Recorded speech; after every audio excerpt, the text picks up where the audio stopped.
Hello प्यारे बच्चों, स्वागत है आपका एक बार फिर से विवेक सिंह क्लासेस में। क्लास 12 के मेरे प्यारे बच्चों, हम लोग पढ़ रहे हैं इलेक्ट्रिक पोटेंशियल और डिफरेंट वीडियोस में हम लोगों ने इलेक्ट्रिक पोटेंशियल के संबंध में अलग अलग कॉन्सेप्ट को डिस्कस किया। पिछले वीडियो में बच्चों हम लोगों ने पढ़ा कि इलेक्ट्रिक फील्ड और पोटेंशियल ग्रेडियंट के बीच में रिलेशनशिप कैसा होता है, उनके बीच में संबंध कैसा होता है और उस रिलेशनशिप को हम किस फार्मूले से रिप्रेजेंट करते हैं। अगर आपको फार्मूला याद आ रहा हो बच्चों, तो फार्मूला कुछ इस तरह से था, E वेक्टर इक्वल टू, चूंकि इलेक्ट्रिक फील्ड वेक्टर क्वांटिटी है, E equal to minus dV by D R. D by D R को पोटेंशियल ग्रेडियंट कहा गया है, जिसका डिफिनीशन क्या था? Rate of change of potential with respect to distance is called potential difference. दूरी के सापेक्ष विभव के मान में परिवर्तन के दर को कहते हैं विभव प्रवणता। ठीक, जो E है वो किसके इक्वल है? पोटेंशियल ग्रेडियंट के निगेटिव वैल्यू के इक्वल है। बच्चों, इस फार्मूले का यूज क्या था? इस फार्मूले से हम अगर V की वैल्यू जानते हो, हमको किसी क्वेश्चन में V गिवन है, तो हम इस फार्मूले से E की वैल्यू किसी पॉइंट पर कैलकुलेट कर सकते हैं। कैसे कैलकुलेट करते हैं इसका डिटेल पिछले वीडियो में हो चुका है। अगर आप नहीं देखे होंगे तो रिक्वेस्ट है आप उसे देख लीजिएगा, जिससे ये वीडियो का पार्ट आपको आसानी से समझ में आए। अगर आपको आ रहा होगा तो यहीं से कंटिन्यू करिए। अब बच्चों, हम लोगों का एम ये है आज इस वीडियो के माध्यम से कि E की वैल्यू कैलकुलेट हम कर सकते हैं अगर V पता हो, करे भी हैं, लेकिन रिवर्स काम किया जाए। रिवर्स काम करने का मतलब, अगर हमको E गिवन है तो क्या हम पोटेंशियल डिफरेंस या पोटेंशियल किसी पॉइंट पर कैलकुलेट कर सकते हैं? अगर हां तो कैसे? तो चलिए कैलकुलेट करते हैं पोटेंशियल या पोटेंशियल डिफरेंस, लेकिन कब? जब इलेक्ट्रिक फील्ड गिवन हो। ठीक है, यानी कि E की वैल्यू गिवन है, तो V की वैल्यू हमको कैलकुलेट करनी है। तो dV की वैल्यू चलो कैलकुलेट करो, E dr। dV से V कैलकुलेट करना है तो आप इंटीग्रेट करोगे, इंटीग्रेशन ऑफ dV, दोनों साइड का इंटीग्रेशन होगा। अब ये जो इंटीग्रेशन कर रहे हैं, ये इंटीग्रेशन इनडिफिनिट है। इसे डिफिनिट करने के लिए आपको लिमिट डिफाइन करनी पड़ेगी। तो मान लेते हैं कि मेरे पास एक पॉइंट चार्ज है, इस पॉइंट चार्ज से R2 डिस्टेंस पर एक पॉइंट है B, R1 डिस्टेंस पर एक पॉइंट है A पॉइंट पर पोटेंशियल की वैल्यू है VA और B पॉइंट पर पोटेंशियल की वैल्यू है VB। VA चार्ज को हम A से ला रहे हैं B की तरफ। ठीक, तो from VA to VB distance का वेरिएशन क्या होगा? From R1 to R2। dV को जब आप इंटीग्रेट करते हो तो पाते हो V, लिमिट लगाओगे VA to VB minus integral of R1 to R2 EdR। पहले आप अपर लिमिट लिखोगे, फिर माइनस लगा करके लोअर लिमिट लिखोगे, तो हो जाएगा VB माइनस VA। इस तरह से आप E की वैल्यू रख करके, E की वैल्यू पुट करके इस फार्मूले से पोटेंशियल डिफरेंस कैलकुलेट कर सकते हो between point A and B। अब अगर हम लोग ये माने कि ये जो पॉइंट A है वो इनफाइनाइट पर है, यानी कि जो R1 की वैल्यू है वो इनफाइनाइट पर है। ठीक, और जो B पॉइंट है वो इस सोर्स चार्ज से R डिस्टेंस पर है। मतलब मेरे कहने का ये है कि लेट माना जाए कि जो R1 है वो इनफाइनाइट पर है। अच्छा, इनफाइनाइट पर जो पोटेंशियल होता है उस पोटेंशियल की वैल्यू 0 होती है। ठीक, अनंत पर इलेक्ट्रिक पोटेंशियल की वैल्यू 0 होती है। तो अगर आपने इस R1 की वैल्यू, R1 का मान इनफाइनाइट कर दिया तो ये पॉइंट चला जाएगा इनफाइनाइट पर, VA की वैल्यू हो जाएगी 0। जो B पॉइंट है, दूसरा पॉइंट है, अगर हम उसके डिस्टेंस को r लेट करें और वहां का पोटेंशियल v हो, तो इसमें इक्वेशन में वैल्यू पुट करेंगे तो क्या क्या मिलेगा, v minus 0 is equal to minus r1 infinite to r e D R, यानी कि v equal to minus integral of infinite to r e D R. बच्चों इस फार्मूले से आप किसी पॉइंट का पोटेंशियल कैलकुलेट कर सकते हो और इस फार्मूले से दो पॉइंट के बीच का पोटेंशियल डिफरेंस कैलकुलेट कर सकते हो। यानी कि आज का ये जो छोटा सा टॉपिक था वो हमको क्या कैलकुलेट करने में मदद करेगा, अगर इलेक्ट्रिक फील्ड गिवन है तो इंटीग्रेट करके हम दो पॉइंट के बीच का पोटेंशियल डिफरेंस भी कैलकुलेट कर सकते हैं, या अगर एक पॉइंट इनफाइनाइट पर प्लेस्ड है और दूसरा पॉइंट इलेक्ट्रिक फील्ड के अंदर है, जैसा ये सिचुएशन हम लोगों ने कंसीडर किया, तो आप उस पॉइंट का जो इलेक्ट्रिक फील्ड के अंदर है उस पॉइंट पर पोटेंशियल की वैल्यू भी फाइंड आउट कर सकते हो। यानी कि इस फार्मूले से आप दोनों काम कर सकते हो। अगर पोटेंशियल गिवन है तो डिफरेंशिएशन करोगे तो आपको इलेक्ट्रिक फील्ड मिलेगा, इलेक्ट्रिक फील्ड अगर गिवन है तो आप इंटीग्रेट कर दोगे तो आपको उस पॉइंट पर, जो भी डिफाइन पॉइंट है उस पॉइंट पर पोटेंशियल की वैल्यू मिल जाएगी। प्यारे बच्चों इस पॉइंट का जो हम लोगों ने डिस्कस किया है इसका हेडिंग तब क्या होगा, कैलकुलेशन ऑफ V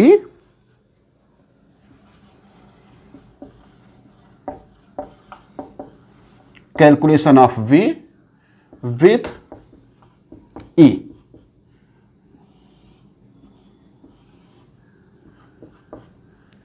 विद्युत क्षेत्र की सहायता से इलेक्ट्रिक पोटेंशियल यानी कि वैद्युत विभव की गणना करना।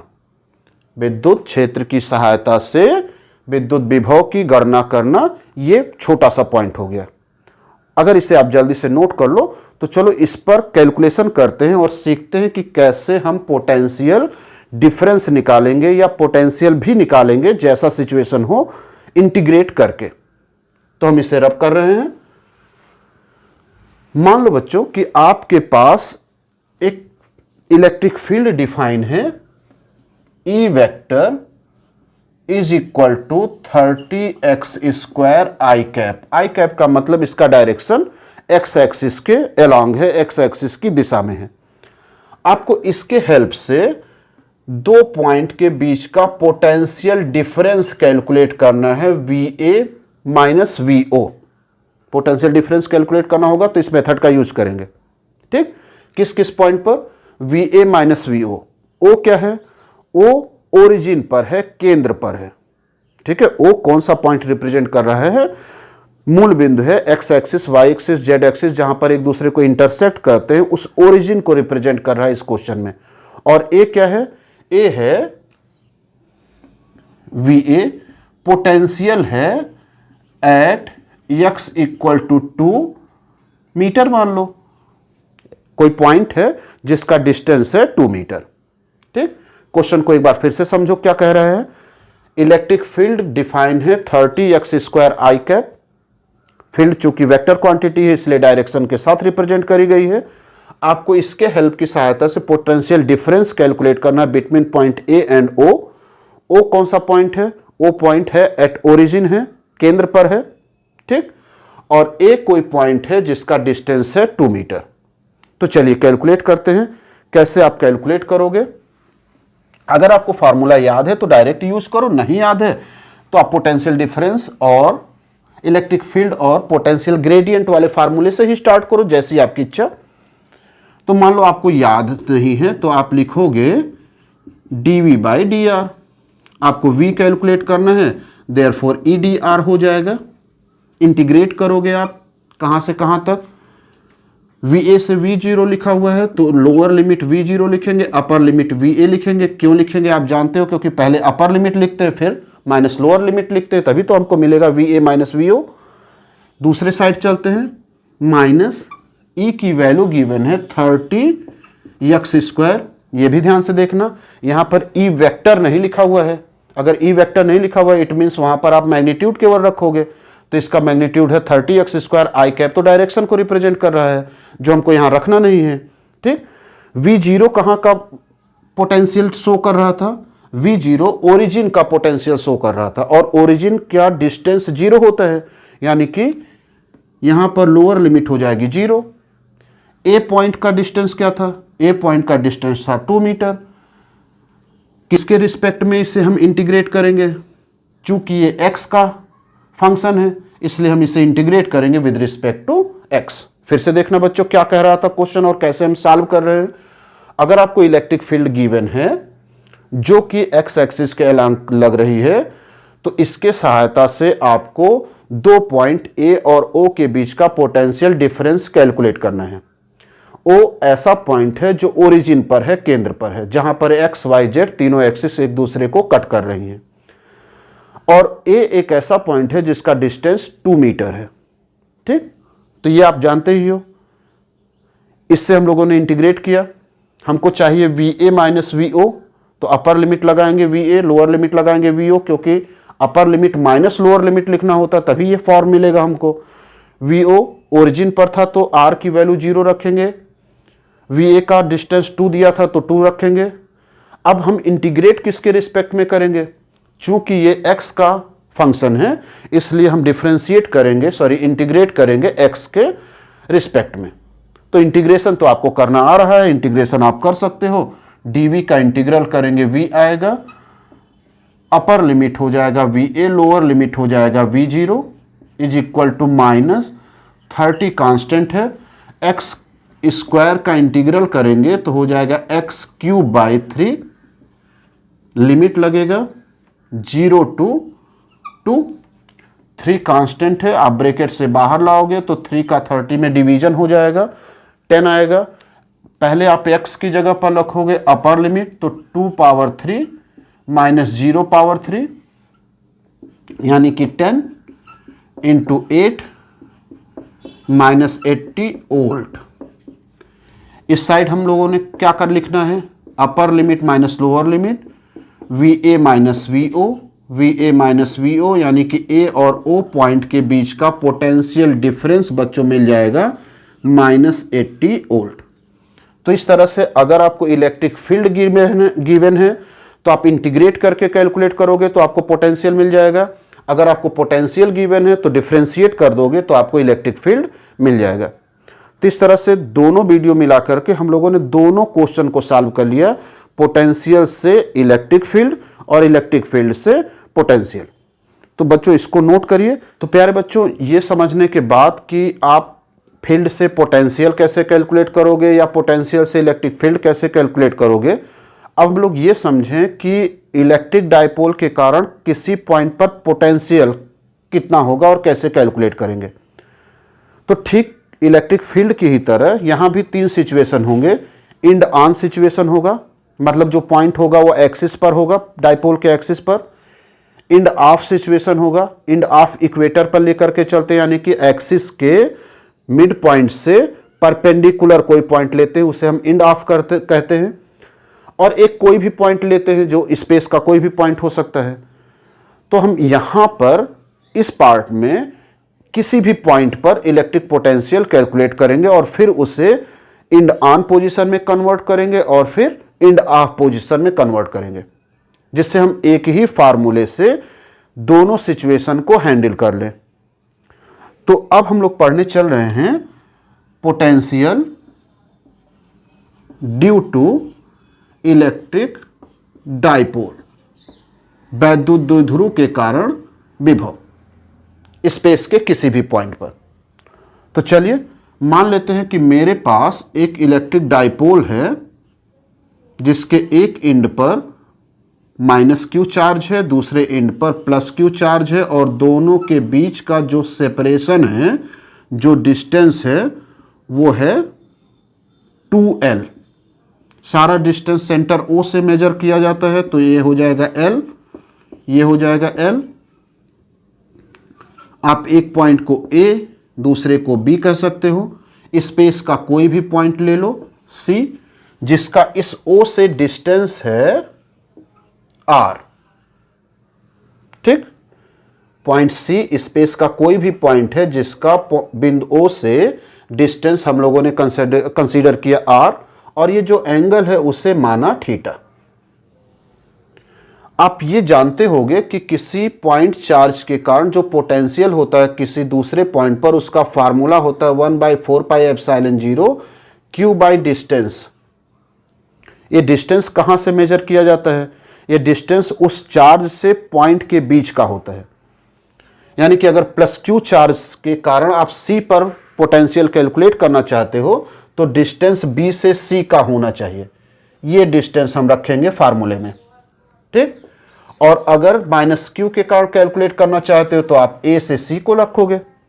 तो जो फार्मूले में आर है उसके लिए आपको दो डिस्टेंस चाहिए, एक बी सी चाहिए और एक ए सी चाहिए।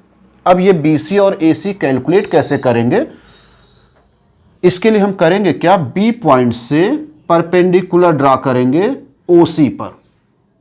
पॉइंट बी आपको दिखाई दे रहा होगा, इससे ओ सी पर परपेंडिकुलर ड्रा करेंगे तो ये जो डिस्टेंस बी सी का है और मान लो ये परपेंडिकुलर का पॉइंट डी है, डी सी, ये दोनों आपस में बराबर होंगे। अगर हम यहां से परपेंडिकुलर ड्रा करें तो इस पॉइंट के इधर का डिस्टेंस, इस पॉइंट के इधर का डिस्टेंस दोनों इक्वल होगा, ठीक। यानी कि हम लोग ये कह सकते हैं कि जो बी सी है वो किसके इक्वल है? डी सी के इक्वल है। थोड़ा नीचे लिखते हैं, B C equal to D C. अब अगर फिगर को ध्यान से देखो तो डी सी किसके इक्वल है? डी सी है ओ सी माइनस ओ डी के इक्वल, ओ सी माइनस ओ डी, ठीक, क्योंकि इसके ऊपर का डिस्टेंस तो दोनों का इक्वल ही है। अब ये ओ सी का डिस्टेंस कितना है? ओ सी का डिस्टेंस तो आर है, ओ डी का डिस्टेंस आपको कैलकुलेट करना है। तो ओ डी कैसे कैलकुलेट करेंगे? आपको एक राइट एंगल ट्रायंगल दिखाई देगा ओ डी बी, इसमें आप cos थीटा ले लो तो cos theta is equal to हो जाएगा बेस आधार। बेस क्या होता है? थीटा के सामने तो परपेंडिकुलर होता है लंब, 90 के सामने जो होता है वो हाइपोटेनस होता है कर्ण, तीसरा जो बच जाएगा वो बेस होगा, यानी कि यहां पर बेस हो जाएगा ओ डी, जिसकी वैल्यू आपको कैलकुलेट करनी है, बाई हाइपोटेनस यानी कि कर्ण ओ बी।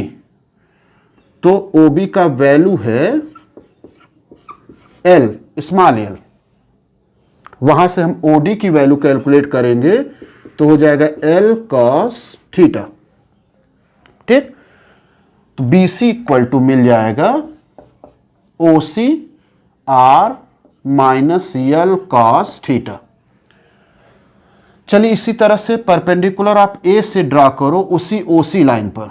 तो ओ सी को आपको पीछे बढ़ाना होगा, ये परपेंडिकुलर हो जाएगा, मान लो ये पॉइंट है ई, तो ए सी का डिस्टेंस लेंथ ई सी के लेंथ के इक्वल होगा। जैसे यहां पर आपने परपेंडिकुलर ड्रा किया था तो बी सी का डी सी के बराबर था, उसी तरह से जब आपने परपेंडिकुलर ड्रा किया तो ए से सी का लेंथ ई से सी के लेंथ के इक्वल हो जाएगा, यानी कि ए सी इज इक्वल टू हो जाएगा ई सी। ई सी को आप दो पार्ट में लिख सकते हो, ओ सी प्लस ओ ई। ओ सी की वैल्यू है आर और ओ ई कितना होगा? आप ये देखो एंगल थीटा है तो इसके सामने भी एंगल थीटा होगा। आप ये देखो लेंथ यहाँ एल है तो यहाँ भी एल है, यानी कि ये दोनों सिमिलर एंगल है। सिमिलर एंगल है तो जितना लेंथ ओ डी का मिला था उतना ही लेंथ ओ ई का मिलेगा। ओ डी का हमारे पास था एल कॉस थीटा, तो ओ ई का भी होगा एल कॉस थीटा, लेकिन यहाँ पर प्लस साइन है तो हो जाएगा plus L cos theta. Distance calculate हो गया। अब चलिए पोटेंशियल निकाला जाए V1। ये किसका पोटेंशियल है? ये पोटेंशियल है at C due to plus Q charge. Potential at C due to plus Q charge, मतलब प्लस क्यू आवेश के कारण सी पर विभव। क्या फार्मूला होगा? 1/4πε0 charge Q, distance B C, और बी सी का लेंथ हम लोग कैलकुलेट कर चुके हैं तो हो जाएगा 1/4πε0 Q by R minus L cos theta. ये हो गया V1। ऐसे आप निकाल लो V2, ये क्या शो करेगा V2, ये C पॉइंट पर potential due to minus Q, potential at C due to plus Q charge, जैसे लिखे हो ना वैसे लिख लेना, potential at C due to minus Q charge के कारण C पर विभव। ठीक। अच्छा, अगर आपको याद ना आ रहा हो तो हम याद दिला दें, जो विभव का फार्मूला है, पोटेंशियल का फार्मूला है, उसमें चार्ज की वैल्यू आप साइन के साथ लिखते हो, चिन्ह के साथ लिखते हो, तो यहां पर भी चिन्ह के साथ लिखोगे तो हो जाएगा 1/4 pi epsilon naught minus Q by A C, और ए सी की वैल्यू आएगी जो हम लोग कैलकुलेट कर चुके हैं ऑलरेडी, आर प्लस यल cos theta. Therefore net potential मतलब कुल विभव किस पॉइंट पर, सी पॉइंट पर। तो चूंकि ये स्केलर क्वांटिटी है इसलिए आप इसे एल्जेब्रिक सम कर दो, इसे आप चिन्ह के साथ ऐड कर दो। तो जब आप ऐड करोगे तो कुछ चीजें कॉमन होगी, पहले से ही देख लो उसे। यह है V1 की value Q/4 pi epsilon not, V2 की value Q/4 pi epsilon not, common कर लो इसी समय, तो हो जाएगा Q/4 पाई एप्सिलॉन नॉट। क्या क्या बचेगा आपके पास, V1 से बचेगा 1/r माइनस यल कॉस थीटा, और माइनस V2 का साइन माइनस है, बचेगा 1/r प्लस यल कॉस थीटा। बस एलसीएम लेके सॉल्व कर लो, तो एलसीएम कितना मिलेगा, दोनों वैल्यू का आपस में मल्टीप्लाई कर लो, तो एक ब्रैकेट में आपको a प्लस बी दिखाई देगा, दूसरे ब्रैकेट में a माइनस बी दिखाई देगा। तो जब आप इनका प्रोडक्ट करोगे तो फार्मूला बन जाएगा वही famous formula a square minus B square वाला। तो a स्क्वायर यहां पर हो जाएगा R square minus B square हो जाएगा L square cos square theta, cross multiply करें, आर प्लस यल कॉस थीटा, माइनस है तो आगे का साइन चेंज होता जाएगा, ये ध्यान रखना, आर माइनस यल कॉस हो जाएगा प्लस यल cos theta, minus r plus r cancel, add कर लो तो 2l हो जाएगा, 1/4 pi epsilon 0 q into 2l cos theta by r square l square cos square theta. ये जो q इंटू 2l है, आपको याद होगा कि इसी को कहते हैं इलेक्ट्रिक डाइपोल मोमेंट, वैद्युत द्विध्रुव का आघूर्ण, जिसे आप P से रिप्रेजेंट करते हो। तो V इक्वल टू हो जाता है 1/4 pi epsilon naught P cos theta by r square minus l square cos square theta. अब अगर एक सिचुएशन लेते हैं जिसमें ये मान करके चलें कि जो R है, ये जो R है उसकी वैल्यू बहुत बहुत बहुत ज्यादा है। ठीक है, किसके कंपैरिजन में बहुत ज्यादा है, ये जो R है वो लेंथ के कंपैरिजन में बहुत ज्यादा है। तो हम क्या करेंगे, L वाले टर्म को निग्लेक्ट कर देंगे। ठीक, L वाला टर्म ये है, इसे निग्लेक्ट कर दो। कब लेकिन निग्लेक्ट करोगे, when R very very greater than L। तो L square cos square theta को आप निग्लेक्ट करोगे तो आपके पास वैल्यू बचेगा 1/4 pi epsilon 0 P cos theta by r square. ये जो फार्मूला मिला, इस फार्मूले से आप पोटेंशियल का कैलकुलेशन कर सकते हो ड्यू टू डाइपोल। किस पॉइंट पर कैलकुलेट कर सकते हो, वो पॉइंट स्पेस का कोई भी पॉइंट हो सकता है, कोई फिक्स नहीं है कि एक्सिस पर है या एक्सिस पर वो नहीं है। तो आप इसे नोट करिए और फिर इसी फार्मूले को हम लोग दोनों सिचुएशन में चेक करते हैं कि अगर पॉइंट एक्सिस पर होगा तो क्या फार्मूला मिलेगा और अगर इक्वेटर पर होगा तो कौन सा फार्मूला मिल जाएगा। ठीक, तो जल्दी, जितना जल्दी हो सके उतना जल्दी नोट करें। और अगर आपको इलेक्ट्रिक फील्ड याद आ रहा होगा तो यहां पर R³ मिलता है। ठीक, चलिए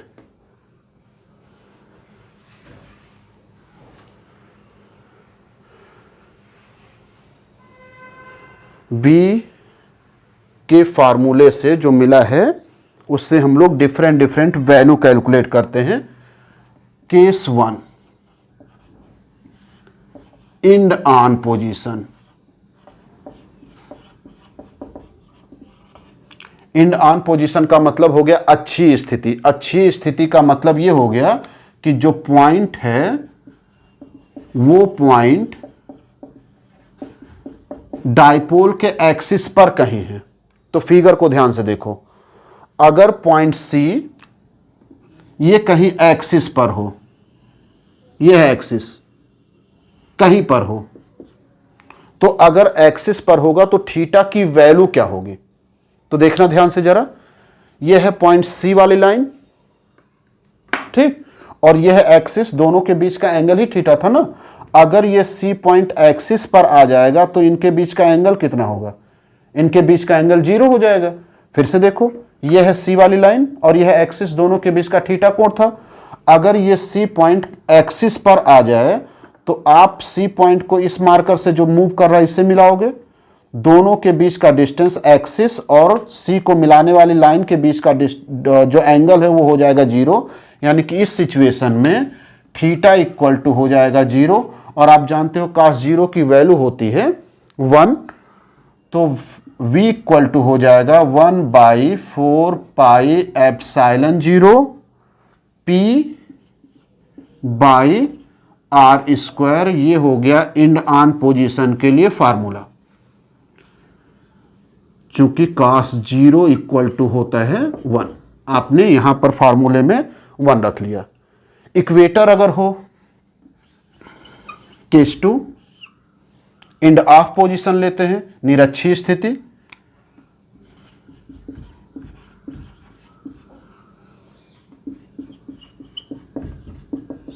तो इसमें जो पॉइंट होगा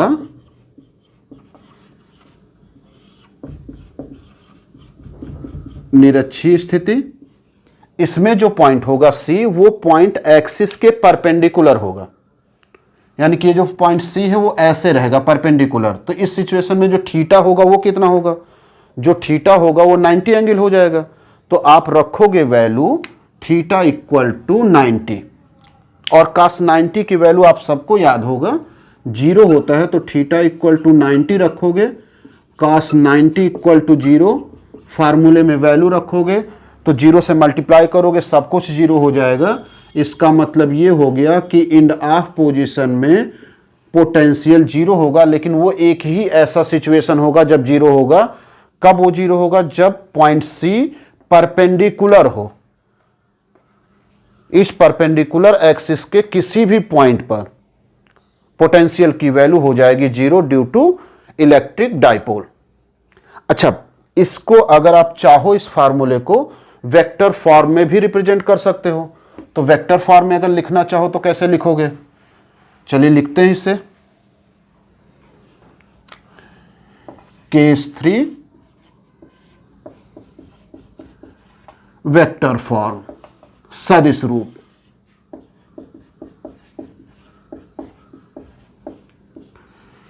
तो v तो स्केलर क्वांटिटी है, इसके ऊपर आप वेक्टर लगाओगे नहीं। 1/4 pi epsilon 0 p vector dot r vector by r cube. क्योंकि जहां cos थीटा होता है वहां पर आप डॉट लगाते हो, डॉट प्रोडक्ट के बाद ही जो वैल्यू आती है वो स्केलर आती है। तो इस तरह से एक ही फार्मूले से आपने इंड ऑन पोजीशन भी कैलकुलेट कर लिया, इंड ऑफ पोजीशन भी कैलकुलेट कर लिया, और उसका पोटेंशियल का आपने वेक्टर फॉर्म भी पढ़ लिया। तो प्यारे बच्चों, इस वीडियो में आपको बस ये 2 पॉइंट डिस्कस करने थे। अगले वीडियो में हम लोग कुछ नई चीज पढ़ेंगे। तब तक पढ़ते रहिए, मस्त रहिए, बाय बाय।